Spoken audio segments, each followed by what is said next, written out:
अस्सलाम वालेकुम नाज़रीन, मैं हूँ लाहौर से आपका जुल्फ़िकार अली, कैमरामैन शाही आलम के साथ। मार्च की है आज 9 तारीख, साल है 2025। बिलावल भुट्टो ज़रदारी ने कौमी असम्बली से इस बात पे वॉकआउट किया कि पंजाब चोलिस्तान के लिए कुछ ऐसी नहरें निकाल रहा है जिससे दरिया सिंध का पानी लिया जाएगा और फिर सिंध में जो पानी की पहले ही बहुत किल्लत है वो मज़ीद बढ़ जाएगी। और दूसरी तरफ पंजाब की हुकूमत न जाने क्यों इसके ऊपर खामोशी इख्तियार किए बैठी है, ना उसका कोई जवाब देता है, ना बिलावल भुट्टो ज़रदारी को कोई हकीकत बता रहा है। आज के इस व्लॉग में और प्रोग्राम में टेक ऑफ में हम आपको बताएंगे कि इन नहरों की असल पोजीशन क्या है, क्या सिंध का पानी लिया जाएगा, नहीं लिया जाएगा, या ये पंजाब की ये जो चोलिस्तान का इलाका है ये मंसूबा असल में है क्या। तमाम दस्तावेजी सबूत हमारे पास मौजूद है। अगर किसी ने इसको चैलेंज करना है तो हम खुले दिल से उसको पूरी तरह से ये कहते हैं कि वो जिस मर्ज़ी मैदान में आए। हमारे इस व्लॉग में अगर वो कोई वर्जन देना चाहे सिंध की तरफ से, पंजाब की तरफ से, वफाक पाकिस्तान की हुकूमत की तरफ से, कोई वज़ीर, कोई आम MNA, कोई सैनेटर या कोई आम शहरी, तो हम उसका पूरा जवाब देंगे। इस तमाम गुफ्तगू में मैं आपको पूरी ज़िम्मेदारी के साथ, तमाम दस्तावेज़ात के साथ ये बात साबित करूँगा कि पंजाब सही है या सिंध सही है। तो शुरू करते हैं इस प्रोजेक्ट। ये प्रोजेक्ट है क्या? एक्चुअली ये प्रोजेक्ट 2016 में कंसीव किया गया था, उस वक्त जब ये वज़ीर आला पंजाब मियाँ मोहम्मद शहबाज शरीफ थे। तो ये मंसूबा था कि ग्रेटर एंड स्मॉलर चोलिस्तान, यानी चोलिस्तान के जो दो हिस्से हैं उनमें नई खेती बाड़ी की जाएगी, नई ज़मीनें आबाद की जाएंगी, और ये ज़मीनें जो होंगी, ये जो एरिया होगा वो होगा 11,70,000 एकड़। इसका ये कुल जो है वो ये एरिया होगा प्रोजेक्ट का, और उसका जो कनाल कमांड एरिया जिसमें पानी लगेगा, जिसको पानी मिलेगा, वो होंगे 10,53,000 एकड़। और ये जो रकबा है ये यजमान मंडी में बहावलपुर में और फोर्ट अब्बास में बहावल नगर डिस्ट्रिक्ट में है। ये दोनों तहसीलों में है। और कुछ जो अमेंडेड हाकड़ा कैनाल जो ख़त्म हो चुकी है उसके जो फार एंड है, या जिसको आप कह रहे हैं टेल एंड है, जो इलाके हैं वो इससे सैराब किए जाएंगे इस तमाम इलाके से। लेकिन अभी जो मंसूबा चोलिस्तान की जो नहरों का चल रहा है वो इसका फ़ेज़ 1 है। वो फ़ेज़ 1 क्या है? चोलिस्तान जो है वो उसकी आबादकारी का एक मंसूबा है। उसके लिए इस 10,53,000 एकड़ में से सिर्फ जो नहरें निकाली जा रही हैं, जो एरिया इसमें आएगा वो मैं आपको बताता चलता हूँ, वो है 6,10,237 एकड़। अभी 6,10,237 एकड़ की बात हो रही है जिन कैनाल्स की कंट्रोवर्सी चल रही है, और कुल है ये 10,53,000 एकड़ रकबा जो ज़ेरे काश्त आना है। तो इस मंसूबे की जो बैकग्राउंड मैं आपको बता रहा था वो मैं आपको बताता चलता हूँ मज़ीद, कि मंसूबा ये है कि इसके अंदर पानी पहुँचाने के लिए RQ लिंक यानी रसूल कादराबाद लिंक कैनाल, ये तमाम जो लिंक कैनाल्स हैं ये इंडस वाटर ट्रीटी के तहत जो रिप्लेसमेंट प्लान है इंडस बेसन का, ये उसका हिस्सा है। उसके बाद कादराबाद बल्लो की लिंक और बल्लो की सलमान की लिंक, और सलमान की बराज से फिर आगे चलेगा। इस सारे मंसूबे को कहाँ कहाँ से कौन कौन सी नहर निकलेगी, ये चारों नहरें जो निकलेंगी मैं उनके आपको नाम भी बताऊँगा, और ये पानी किसका है ये भी आपको साबित करूँगा। और ये मुआहदा जो हुआ है, जो वफाक पाकिस्तान के इरसा डिपार्टमेंट ने, महकमा इरसा ने जो एक नो ऑब्जेक्शन सर्टिफिकेट पंजाब हुकूमत को इशू किया है, उसके पीछे क्या बैकग्राउंड है, उसमें हुआ क्या है, ये सारी चीज़ें आपको मैं आज सारी इस हकीकत के साथ बताऊंगा। कि ये जो रोज़ रोज़ का टंटना है ना कि असम्बली से बाइकआउट और ये वो ला बला, इसका पता चलना चाहिए ना पंजाब गलत है या सिंध गलत है। तो ये सारी चीज़ें आपको आज मैं साबित करूंगा। इस वीडियो को आखिर तक देखिएगा, ये बड़ी काम की चीज़ है, ख़ासतौर पे वो स्टूडेंट्स जो इन इश्यूज़ के दिलचस्पी रखते हैं या मुकाबले के इम्तहानों में बैठते हैं, या वो लोग जो जियोग्राफी की या एग्रीकल्चर की या पाकिस्तान की सियासत के स्टूडेंट्स हैं, उनके लिए बड़ी काम की चीज़ है। अच्छा, इस मंसूबे के लिए जो वाटर अलाउंस था वो था 3 क्यूसिक फ़ी 1000 एकड़, यानी 3 क्यूसिक पानी मिलेगा फ़ी 1000 एकड़। ये ओरिजिनल मंसूबा मैं आपको बता रहा हूँ जो 10,53,000 एकड़ वाला है। और चोलिस्तान कैनाल जो इसके अंदर बनाई जाएगी, तामीर की जाएगी या खोदी जाएगी, उसकी लंबाई होगी 176 किलोमीटर। ये ओरिजिनल प्रोजेक्ट बता रहा हूँ। बाद में अब आपको जिसकी कंट्रोवर्सी है प्रोजेक्ट की, वो जो अभी जो बन रहा है जिसके लिए वॉकआउट हो रहे हैं, वो आपको बताऊँगा। ये ओरिजिनल प्रोजेक्ट है। और मेरूट कैनाल दूसरी इसके अंदर से निकलनी है, वो है 120 किलोमीटर लंबी। अच्छा, अब ये हुआ ये कि 2015 से लेकर 2018 तक इसकी फिजिबिलिटी स्टडी हुई। कंसल्टेंट्स ने इसकी स्टडी की, कुछ पाकिस्तानी कुछ बाहर के, उनके नाम मैं अभी आपको मसलतन नहीं बता रहा। तो इसकी स्टडी के बाद ये सारा जो लागत आई इसका उन्होंने जो है असेसमेंट की वो है 211 अरब रुपए। ये 2018 की लागत की बात कर रहा हूँ। और इसके अंदर जो फेज़ 2 है 80 अरब रुपए उसके भी शामिल है, जिसमें मेरूट कैनाल बननी है। यानी कि जब 10,53,000 एकड़ मुकम्मल होगा तो 211 अरब का मंसूबा होगा, 80 अरब उसके दूसरे फेज़ के होंगे, पहले फेज़ में बाकी रकम है। अब नेस्पाक इसकी अपडेट स्टडी कर रहा है और उसको ये टास्क दिया गया था कि ये सारी जो मंसूबा है इसकी जो फिजिबिलिटी स्टडी इसको अपडेट करना है। वो पिछले महीने जनवरी 2025 को मुकम्मल होना थी, लेकिन अभी उसका कोई अता पता नहीं है। मैंने नेस्पाक से पता करने की कोशिश की, लेकिन वहाँ पर बड़े टाइप लिप लोग बैठे हैं, कोई एक लफ्ज़ भी इस पर बोलने पर तैयार नहीं है। तो बहरहाल हम निकाल लेंगे, हम जर्नलिस्ट हैं, हम ये निकाल के ले आएंगे, कभी किसी वक्त आपको पेश करेंगे। अच्छा, अब ये जो ग्रेटर चोलस्तान का मंसूबा है जिसमें समादर चोलस्तान और ग्रेटर चोलस्तान दोनों है, इसमें ग्रेटर चोलस्तान वाला निकल गया है, अभी समादर चोलस्तान का मंसूबा आगे पेश हो रहा। तो अच्छा, इस सारे मंसूबे का जो प्रोजेक्ट था वो पंजाब हुकूमत ने तैयार किया। तो उसका PC1 है, उसका ADP 2024-25 में GS नंबर है 2438। और ये पोटेंशियल डेवलपमेंट वर्किंग पार्टी जो सूबाई एक फोरम होता है तरक्याती मंसूबों को मंजूर करने का PND के अंदर, ये वहाँ से मंजूर हुआ और वहाँ फैसला हुआ चूँकि इसकी लागत बहुत ज़्यादा है तो इसको आप वफाकी हुकूमत से मंजूरी के लिए पेश कर दें। तो वफाकी हुकूमत की मंजूरी, ये जो PDWP ने मंजूरी दी थी उसके लिए होती है सेंट्रल डेवलपमेंट वर्किंग पार्टी वफाक की। तो सेंट्रल डेवलपमेंट वर्किंग पार्टी में ये 11 अक्टूबर 2024 को ये मंसूबा पेश हुआ और वहाँ से इसको CDWP ने क्लियर कर दिया। मैं क्या कह रहा हूँ कि निगरान हुकूमत के दौर में इसको क्लियर कर दिया गया 2024 में। तो अब ये मंसूबा, ये जो बड़ा वाला मंसूबा है 211 अरब का, ये अब एक्नक के पास पड़ा है अप्रूवल के लिए। अब आते हैं हम असल मंसूबे पे जिस पे कंट्रोवर्सी हो रही है। वो क्या है? वो मंसूबा ये है कि पंजाब इरिगेशन डिपार्टमेंट ने इसके फ़ेज़ किए हैं। अब जिस फेज़ की बात हो रही है इसका उन्होंने इरसा को कहा कि हमें आप एक सर्टिफिकेट दें, नो ऑब्जेक्शन सर्टिफिकेट दें, ताकि हम इस मंसूबे के लिए पानी की एलोकेशन हो जाए।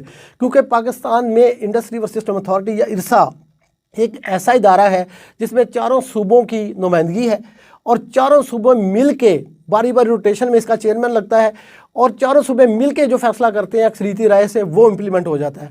और इस इम्प्लीमेंटेशन के बाद फिर इससे बड़ा फोरम और कोई नहीं है। अब मंसूबा ये है कि 1 जनवरी 2024 को हुकूमत पंजाब ने, इरिगेशन डिपार्टमेंट ने इरसा में एक पिटीशन डाली, एक केस पेश किया कि आप हमें 5,80,000 एकड़ फुट यानी 0.580 मिलियन एकड़ फीट की एक एलोकेशन है, उसका आप हमें NOC दें, हम इसको इस्तेमाल करना चाहते हैं। उसमें से वो कहते हैं कि ये 0.580 MF में से 0.44 MAF 448 MAF यानी 77% पानी जो है हम फ्लड के अपने हिस्से से लेंगे। यानी जो फ्लड वाटर है वो इंडस्ट्री रिवर सिस्टम अथॉरिटी जो है वो 1991 के मुआहदा तकसीम आप के तहत बांटती है चारों सूबों में। तो वो कहते हैं फ्लड का 77% शेयर फ्लड का होगा और बाकी जो 0.132 मिलियन एकड़ फीट है, बाकी जो बचता है वो हम इंडस वाटर 91 की अकॉर्ड के पैरा 14D के तहत हम इस्तेमाल करेंगे। अब ये पैरा 14D क्या है और ये फ्लड वाटर का शेयर किस तरह तकसीम होता है, तो ये कैसे होगा? वो केस में उन्होंने कहा कि हम पैरा 4 इस्तेमाल करेंगे, पैरा 8 इस्तेमाल करेंगे और para 14D of the 1991 accord इस्तेमाल करेंगे। अब इरसा की इस मीटिंग में जो 1 जनवरी को केस पंजाब ने पेश किया था NOC के लिए, इरसा की एक मीटिंग होती है 17 जनवरी 2024 को। ये सारी केयर टेकर गवर्नमेंट चल रही। 17 जनवरी 2024 को उस मीटिंग में चारों सूबों के सामने ये केस पेश किया जाता है और 1/4 की अक्सरियत से, यानी सवाए सिंध के तमाम जो सूबे हैं, पंजाब, बलोचिस्तान और खैबर पख्तूनख्वा के जो वहाँ पे इरसा की एडवाइजरी कमेटी में वोट होता है, वो 3 जो है वो सूबे एक तरफ और सिंध एक तरफ। सिंध के जो मेंबर हैं वो उसको अपोज करते हैं और वो उसको वोट नहीं देते, बाकी 3 सूबे इसको वोट दे के तो क्लियर कर देते हैं इस पानी की जो इस्तेमाल पंजाब चाहता है। अब इसके तहत इरसा 25 को यानी 25 जनवरी 2024 को एक NOC इशू कर देता है इसी मीटिंग की मिनट्स की बुनियाद पर कि हम जो इरसा एक्ट 1992 है उसकी सेक्शन 8 के तहत ये सर्टिफिकेट पंजाब को जारी कर दिया जाता है। और जैसे ये पंजाब में को सर्टिफिकेट मिलना शुरू होता है तो पंजाब में थोड़ा बहुत काम, अभी इस मंसूबे का पता नहीं कि कब इसने एडीपी में पंजाब के आना है, कब इसकी इन्वेस्टमेंट या उसकी एलोकेशन आनी है, अभी कुछ नहीं हुआ, अभी शुरू नहीं हुआ, अभी सिर्फ प्लानिंग चल रही है और कंट्रोवर्सी चल रही है। अब मैं आपको बताता हूँ कि ये जो पैरे हैं, ये जिसका पंजाब ने कहा कि हम पैरा 4, पैरा 8 और पैरा 14D इस्तेमाल करेंगे, ये क्या है? ये 1991 का मुआहदा तकसीम आप है और उसका मैं आपको पढ़ के सुनाता हूँ कि ये पैरे क्या कहते हैं। जो पंजाब कहता है मैं पैरा 4 इस्तेमाल करूँगा, तो पैरा 4 कहता है कि balance river supplies floods including flood supplies and future storages, यानी सैलाब का पानी और जो आगे मंसूबे बनेंगे जिसमें कालाबाग है, भाषा है, ये सारे जो हैं इस पैरा 4 के तहत पानी तकसीम होगा फ्लड समेत। और इसमें जो शेयर है ये तकसीम होगा, इससे पंजाब और सिंध का है 37% खैबर पख्तूनख्वा का 14% और बलूचिस्तान का 12%। तो इसमें तकसीम हो जाएगा। वो पंजाब कहता है कि मैं ये तकसीम जो पहले से चल रही है इसको इस्तेमाल करूँगा। आगे आता है पैरा 8, पैरा 8 पंजाब कहता है कि पैरा 8 में हमें इजाज़त है, there would be no restrictions on the provinces, सूबों पे कोई पाबंदी नहीं होगी, टू अंडरटेक न्यू प्रोजेक्ट, कि वो नए मंसूबे बना लें with in their agreed share, अपना जो उनका शेयर पानी का तकसीम आब में उनको मिल चुका है उसके अंदर रहते हुए कोई भी मंसूबा बना लें, इस पर कोई दूसरा सूबा एतराज़ नहीं कर सकता। अब पैरा 14D कहता है द प्रोविंसेस, सूबे विल हैव द फ्रीडम, बिल्कुल खुद मुख्तार और आज़ाद है, विद इन देयर एलोकेशंस, अपना जो उनका हिस्सा है उसके अंदर रहते हुए, to modify system wise and period wise usages, कि वो अपने इस पानी को अपने नहरी निज़ाम के अंदर, चाहे इस नहर को दे दें, उस नहर को दे दें, चाहे इसको मई में दे दें, उसको जून में दे दें, ये चारों सूबों का अख्तियार है कि वो अपने एग्रीड जो उसका मुतफिका शेयर उसको मिल चुका है उस पानी का, पंजाब को 37, सिंध को 37, बलूचिस्तान को 12 और खैबर पख्तूनख्वा को 14, इसके अंदर रह के वो अपने इस्तेमाल में तब्दीलियाँ कर सकते हैं, इस पर कोई पाबंदी नहीं। तो पंजाब कहता है कि अपना केस पंजाब का ये है कि हम इन तीनों क्लासेस को 1991 के अकॉर्ड की इस्तेमाल करेंगे और इससे आगे नहीं जाएंगे। अच्छा, ये तो हो गया सारा सिलसिला कि ये कैसे होगा। अभी हमारे पास इशू ये है कि ये पानी कहाँ से आना है, कहाँ जाना है। मैं आपको वो डायग्राम इस स्क्रीन पे दिखाऊंगा जिससे आप आसानी से समझ पाएंगे कि ये पानी कहाँ से किधर जाके ये तकसीम होगा और सिंध को ये किस तरह से अफेक्ट करेगा। अब आगे चलें तो ये पानी का जो सिलसिला है ये समादर चोलस्तान प्रोजेक्ट कहलाएगा। इसके अंदर कुल रकबा जो होगा वो होगा 6,96,819 एकड़ और कनाल कमांड एरिया होगा 6,10,237 एकड़, जैसे मैंने आपको पहले बताया है। और इसमें बहावलनगर और बहावलपुर दोनों ज़िला की जो अराजी होगी या ज़मीनें होंगी वो ज़ेरे काश्त आएंगी। हाकड़ा ब्रांच का जो राइट साइड की जो डिस्ट्रीब्यूटरी है वो इसके लिए इस्तेमाल की जाएगी। अब ये आपको मैंने पहले कहा कि 77% इस प्रोजेक्ट एरिया को पानी जो मिलना है वो फ्लड से मिलना है। तो प्रोजेक्ट एरिया में पानी पहुंचाने का तरीकाकार क्या होगा, यानी ये पानी कैसे पहुंचेगा?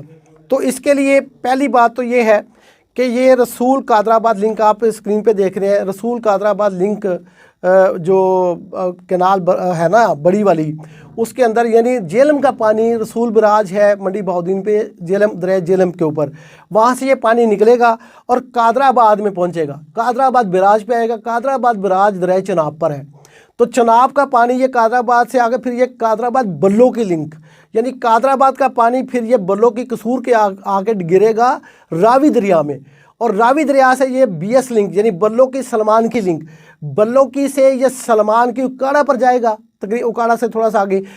तो ये पानी ये जो उकाड़ा पे बराज सलमान की है ये दरिया सतलुज पे है, यानी जेलम का पानी चनाब में, चनाब का पानी रावी में और रावी का पानी सतलुज में। अब इस नक्शे के ऊपर आप देखिए, मैंने आपको ये दायरा सा लगाया हुआ है। ये प्रोजेक्ट एरिया है, सलमान की बराज से एक नहर निकल रही है ईस्टर्न सादकिया। तो ये ईस्टर्न सादकिया कनाल के ये जो मंसूबा जिसकी मैं आपको बात कर रहा हूँ, ये एक इसके साथ एक और नहर बनेगी। इस नहर को 154 किलोमीटर ये कंक्रीट की लाइंड नहर होगी और ये जो पानी है ये आगे जाएगा प्रोजेक्ट एरिया में, जिसका मैं आपको बता रहा हूँ फोटोबास में और बहावलपुर की यजमान तहसील में और दीगर इलाकों में, जिसका मैंने आपको जिक्र किया।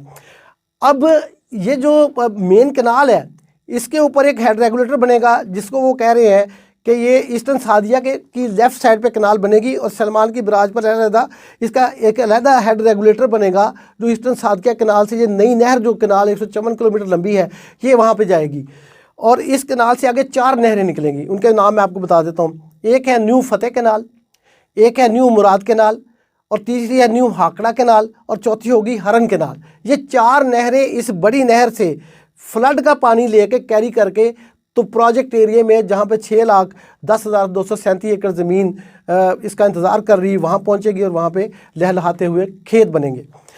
अब ये सारे का सारा पानी जो आपको मैं बता रहा था कि ये है मंगला कमांड। इंडस रिवर आप देखिए कितनी दूर है, इंडस रिवर का इस लिंक के साथ कोई ताल्लुक नहीं, ये मंगला से निकला हुआ पानी है, मंगला कैनाल कमांड का पानी है। और ये तमाम का तमाम इतना दूर है, सैकड़ों किलोमीटर दूर पानी सिंध के दरिया से उड़ के इस एरिया में नहीं आएगा और ना आ सकता है। ये आप देखें कैनाल, मैंने ये नक्शे के ऊपर आपको दिखाया है, ये सीधी जो लाइन आपको नज़र आ रही है सीधी प्रोजेक्ट एरिया में जा रही है, पीले रंग की जो लाइन है। तो इसमें अब पंजाब ये पानी कहते हैं कि ये पंजाब में पानी होगा कि नहीं। एक सिंध ये भी सवाल करता है कि यार ये फ्लड वाटर तो होगा ही नहीं। अब फ्लड वाटर की एक स्टडी हुई है, ये मैं आपके सामने पेश कर देता हूँ। 1976 से 1922 तक का डाटा ये पंजाब ने अपने केस में पेश किया था। ये डॉक्यूमेंट भी मैं आपको दिखा रहा हूँ, ऊपर स्क्रीन पर आप देख रहे हैं। वो कह रहे हैं कि 1976 से 2022 तक जो एवरेज एस्केपेज बिलो कोटरी है, यानी कोटरी बराज से नीचे समंदर की तरफ जो पानी छोड़ा गया है वो है 27.9 मिलियन एकड़ फीट। यानी ये 27.9 मिलियन एकड़ फीट सालाना पानी अंदर जाता है नीचे, जिसको आप कहते हैं मैंग्रीव्स हैं, जिसको आप कहते हैं कि सी ट्रूजन है, यानी समंदर ऊपर चढ़ रहा है ज़मीनों की तरफ। तो 27 MF पानी 1976 से लेकर 2022 तक सालाना एवरेज के हिसाब से जा रहा है। अब डिडक्शन इसकी आते हैं, इस जो पानी फ्लड वाटर है ये जो नीचे जा रहा है 27 MF जो समुद्र में फेंक रहे हैं उसकी अब रिडक्शन कर लेते हैं। इसमें मैंडेटरी रिलीज बिलो कोटरी है। दुनिया ने स्टडी की है, जो एक्सपर्ट्स हैं इंटरनेशनल वो कहते हैं कि समुद्र का इंट्रूजन रोकने के लिए और मैंग्रोव्स की हिफाजत के लिए कम से कम 8.6 मिलियन एकड़ फीट पानी समंदर में फेंकना ज़रूरी है कोटरी बराज से नीचे बिलो कोटरी। तो वो आप निकाल लें, ठीक है। इस 27 MF में 27.9 MF से आप ये 8.6 निकाल लें। उसके बाद एवरेज जो वाटर रिकॉर्ड है वो जो कहती है कि जो एवरेज यूजर्स हैं इनका डिफरेंस है 11 MF, यानी ये दोनों जो फ्लड वाटर है इस्तेमाल कर रहे हैं सिंध, पंजाब, KP, बलूचिस्तान, वो है 11 मिलियन एकड़ फीट। आप ये भी उनका जो इस्तेमाल एग्जिस्टिंग है वो भी निकाल लें, निकल गया। अब बाकी बचता है इस 27 में से 19.6 मिलियन एकड़ फीट। और इस 19.6, ये मैं आपको सारा हिसाब इसलिए बता रहा हूँ कि आप इसको कैलकुलेट करते जाइए कि डॉक्यूमेंट मैंने ऊपर लगाया हुआ है, आप इसको आसानी से पढ़ भी सकते हैं। 19.6 में से अब वो कहते हैं कि जो नेट अवेलेबल होगा, ये जो सारा इस्तेमाल हो गया है 19 इस्तेमाल हो गया है, तो 27 में जो बाकी बचेगा वो है 7.49 MF। तो 7.49 MF में से पंजाब का जो 37% शेयर होगा वो होगा 2.77 मिलियन एकड़ फीट या MAF। पंजाब ने ये ले लिया। अब पंजाब की इस शेयर से जो कमिटमेंट्स हैं वो मैं आपको बताता हूँ पंजाब ने क्या क्या इसकी कमिटमेंट की हुई है, जो अपने शेयर है उसमें से। अब ये सारी बात पंजाब को समझाने के लिए पंजाब के वुज़रा, पंजाब की चीफ मिनिस्टर और पंजाब के लोग पता नहीं क्यों खामोश है। ये डॉक्यूमेंट पढ़े, आपको सारी चीज़ वाज़ेह हो जाएगी। ग्रेटर थल कैनाल जो है, जो ग्रेटर थल कैनाल है उसके लिए पंजाब ने कमिटमेंट की हुई है 6,20,000 एकड़ फीट की, यानी 0.62 MAF। उसके बाद है रीमॉडलिंग एग्जिस्टिंग थल कैनाल जो मियाँ वाली से निकलती है, उसके लिए उन्होंने रीमॉडलिंग के लिए इसका रखा है शेयर 0.46 MAF। उसके बाद अब जलालपुर कैनाल प्रोजेक्ट है, उसके लिए जो नया बनना है वो बन रहा है, जब बन गया है 0.16 MAF जो है वो उसके लिए रखा हुआ है। अब डेवलपमेंट ऑफ समादर चोलस्तान, इस सारे अपने पंजाब अपने 2.77 MAF के शेयर में से ये सारी चीज़ें दे के तो उसने समादर चोलस्तान जिसका ये अब जिक्र हो रहा है उसके लिए रखा है 0.45 MAF फ्लड वाटर। ये सारी तकसीम फ्लड वाटर की हो रही है, ये मैंने आपको पहले से बताया हुआ। उसके बाद जो एडिशनल रिक्वायरमेंट जो बाकी यानी ये सारा कुछ इस्तेमाल करने के बाद भी जो एडिशनल रिक्वायरमेंट्स हैं G2K, यानी ये पंजाब ने जो कमिटमेंट की हुई हैं वो 1.87 MAF है 2.77 MAF में से। तो पंजाब के पास अब भी 0.9 MAF तकरीबन 1 मिलियन एकड़ फीट या 9 लाख एकड़ फीट पानी पंजाब के पास अभी भी इजाफी पड़ा है अपने फ्लड वाटर शेयर से। तो ये पानी की वो तकसीम है जो पंजाब कहता है कि हम देंगे।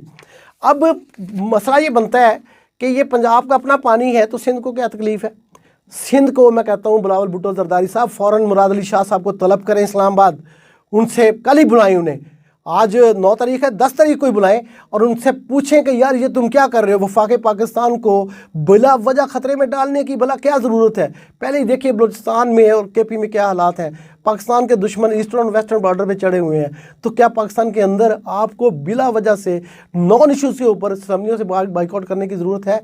कोई ज़रूरत नहीं है। मैं बताता हूँ पंजाब का ये शेर कैसे आएगा। अब अप्रैल, मई, जून, जुलाई, अगस्त, सितंबर, ये 6 महीने की कनाल है, यानी ये पीरियड नहीं है, ये सिर्फ फ्लड के दिनों में चलने वाली कनाल है। ये पूरा साल नहीं चलेगी ये नहरें, ये चोलस्तान का ये प्रोजेक्ट पूरा साल पानी नहीं लेगा, ये सिर्फ 6 महीने पानी लेगा। फ्लड के दिनों में, सैलाब के दिनों में जिसने सिंध को डुबोया है, ये पानी पंजाब अपने शेर से इस्तेमाल करेगा। अब अप्रैल के अंदर मैं आपको बताता हूँ कि अप्रैल के अंदर कोई पानी नहीं लिया जाएगा इन कनाल्स में, और ये 4122 क्यूसेक का जो हेड रेगुलेटर है वहाँ से ये पानी निकलना है, सलमान की बराज से आगे जाना है। मैंने कैपेसिटी भी बता दी कि ये बहुत बड़ा नहीं है। आगे मई में इसके जो 14D पैरा है, जो यानी 14D मैंने आपको पढ़ के सुना दिया है कि 14D कह रहा है कि हम अपने फ्लड वाटर के शेयर से ये पानी लेंगे और अपना जो पहले से शेयर है उसमें से लेंगे।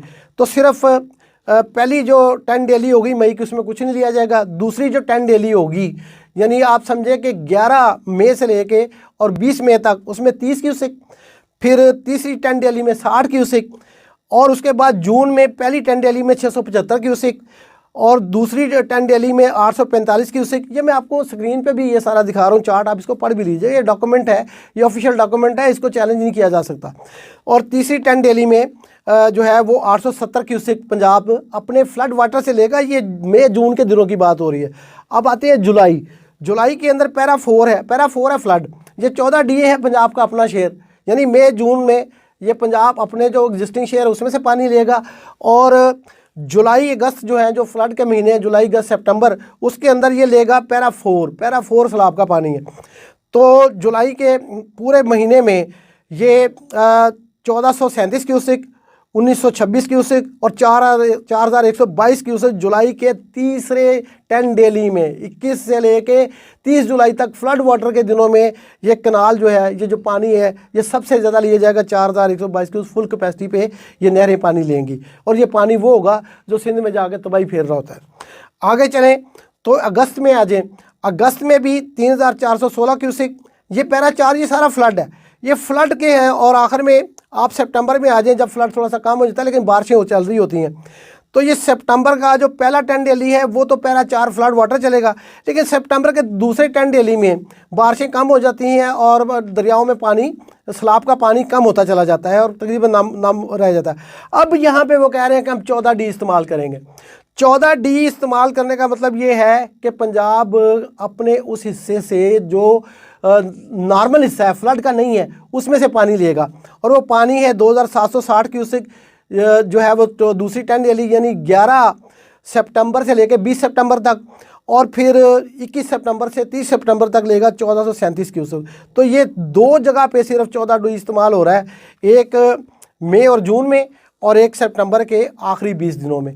तो ये सारे का सारा पानी जो मैंने आपको बताया है कि ये केस तो बनता है कि जो 14D के तहत एग्जिस्टिंग पानी इस्तेमाल तो पंजाब कर रहा है ना, अभी तो ये नहरें नहीं है, तो किसी को तो भी पानी मिल रहा है, सेंट्रल पंजाब में मिल रहा है।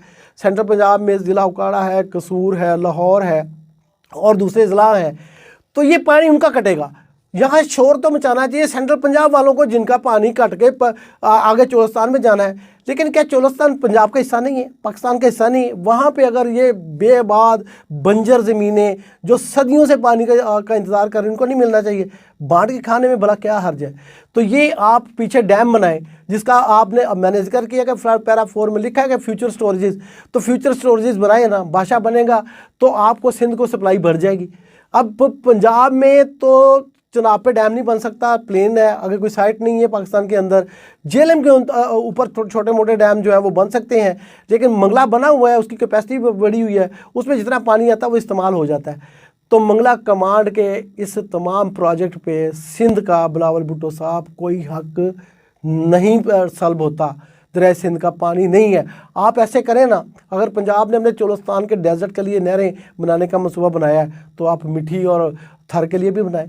आप अपने सखर बराज और गुड्डू बराज से नहरें निकालें ना, आप कोटरी से नहरें निकाल के ले जाए पानी जहाँ मर्जी। आपको किसने मना किया? आपको कौन कहता है कि 8.6 MF के मुकाबले में 27 MF पानी आप समुद्र में फेंक के ज़ाया करते रहें? तो केस बिल्कुल वाजे है। पंजाब की हुकूमत को कोई लेम एक्सक्यूज़ करने की ज़रूरत नहीं है। अपना हक ले रहे हैं, अपने अंदर से ले रहे हैं। और पंजाबियों का जो हक है, जिस तरह सिंधियों का हक है उस तरह पंजाबियों का भी हक है, उस तरह खैबर पख्तूनख्वा के, बलूचिस्तान के अवाम का और उनका भी हक है। वफाक पाकिस्तान को कोई ख़तरा नहीं हो सकता अगर आप अपने कहे हुए किए हुए वादों और दस्तखत शुदा 1991 के मुआहदा तकसीम में आपको, जैसे आप कहते हैं मुराद अली शाह साहब मानते हैं, तस्लीम करते हैं, उसको तस्लीम करेंगे तो पाकिस्तान के वफाक को, पाकिस्तान के अवाम को, पाकिस्तान की धरती को कोई ख़तरा नहीं है। इजाज़त चाहता हूँ। इसको मज़ीद आगे बढ़ाएंगे, जैसे जैसे डॉक्यूमेंट्स आएंगे मैं आपको उसको पेश करता जाऊँगा। इस केस को हम इंशाल्लाह पूरी ईमानदारी से आगे लेके चलेंगे। ना मैं पंजाबी हूँ, ना मैं सिंधी हूँ, ना मैं बलोची, ना मैं खैबर पख्तूनख्वा हूँ, मैं कश्मीरी भी नहीं हूँ, मैं पाकिस्तानी हूँ। बहुत शुक्रिया।